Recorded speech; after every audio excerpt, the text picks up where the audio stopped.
नमस्कार मित्रांनो, आज आपण अरुण कुमार मंडलिक विरुद्ध चिरंजीव हॉस्पिटल हेल्थकेअर प्रायव्हेट लिमिटेड या सर्वोच्च न्यायालयाने दिलेल्या 2019 सालच्या न्याय निर्णयासंदर्भात सविस्तर विश्लेषण जे आहे ते पाहणार आहोत.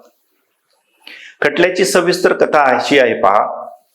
56 वर्षीय मधु मंगलिक यांना नोव्हेंबर 2009 मध्ये डेंग्यूची लक्षणं दिसली. 14 नोव्हेंबरला त्यांच्या रक्ताची चाचणी केली, त्यामध्ये डेंग्यू पॉझिटिव्ह आला. प्लेटलेट्स 1,79,000 इतक्या होत्या, सामान्य होत्या. दुसऱ्या दिवशी सकाळी त्यांना चिरंजीव रुग्णालयामध्ये दाखल केलं. प्लेटलेट्स कमी होऊन त्यावेळी त्या 70,000 वर आलेल्या होत्या. त्यांना आयसीयू मध्ये दाखल करण्यात आलं. सकाळी 7:30 वाजता काही प्राथमिक चाचण्या करण्यात आल्या. सलाईन लावण्याचे ठरवले. दिवसभर त्या शुद्धीत होत्या.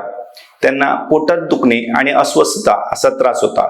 संध्याकाळी 6 वाजता त्यांची प्रकृती अचानक खालवली. त्यांचे हातपाय थंड पडले. पल्स मिळेनासे झाले. रक्तदाब मोजता येईना. 6:45 वाजता त्यांना हृदयविकाराचा झटका आला. रात्री 8:50 वाजता त्यांचा मृत्यू झाला.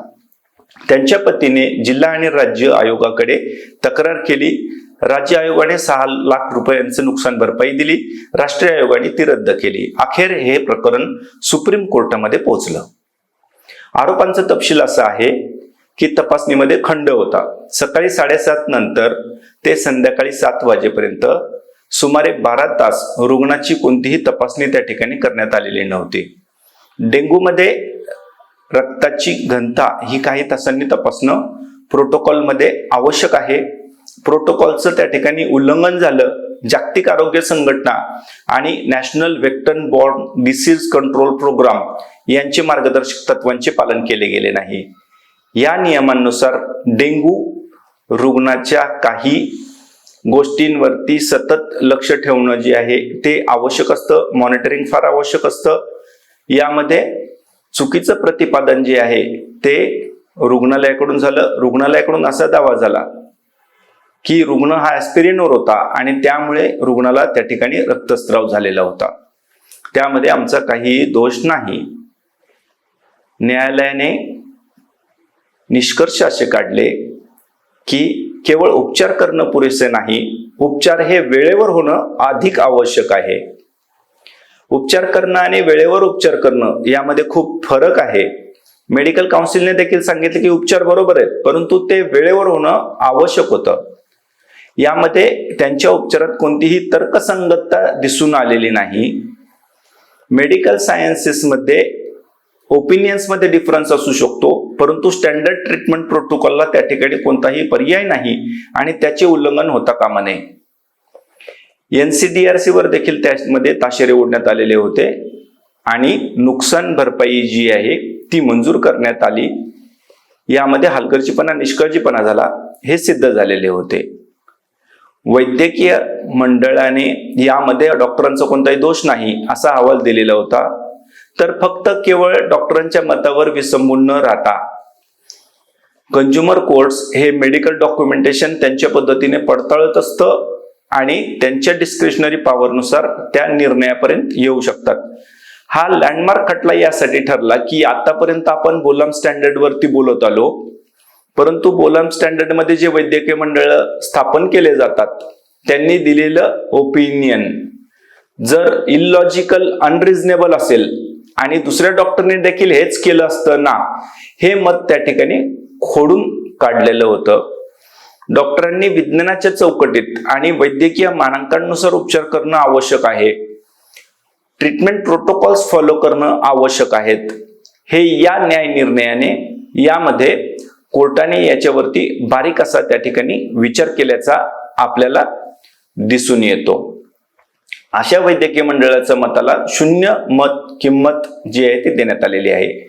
मार्गदर्शक तत्वांना त्या ठिकाणी स्टँडर्ड प्रोटोकॉल्स ज्या ठिकाणी दिलेले आहे ते पाळणं फार आवश्यक आहे.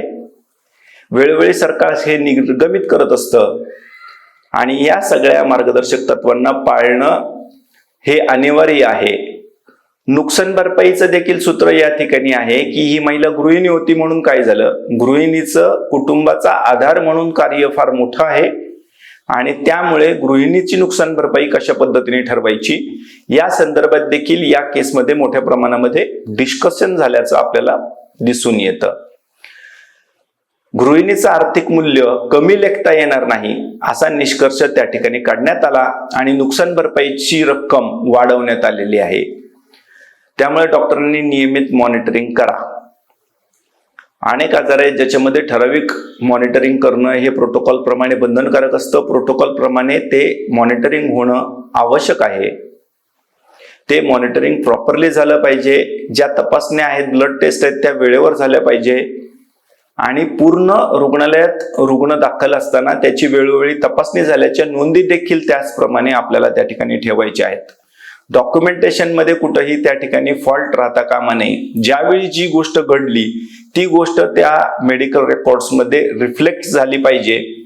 यामध्ये कुठेही फेरफार झाल्याचं किंवा यामध्ये डिस्क्रिपन्सी असल्याचं आढळलं, खाडाखोड झालेल्याचं आढळलं तर त्या ठिकाणी कोर्ट त्याच्यावरती ताशेरे ओढत असतं.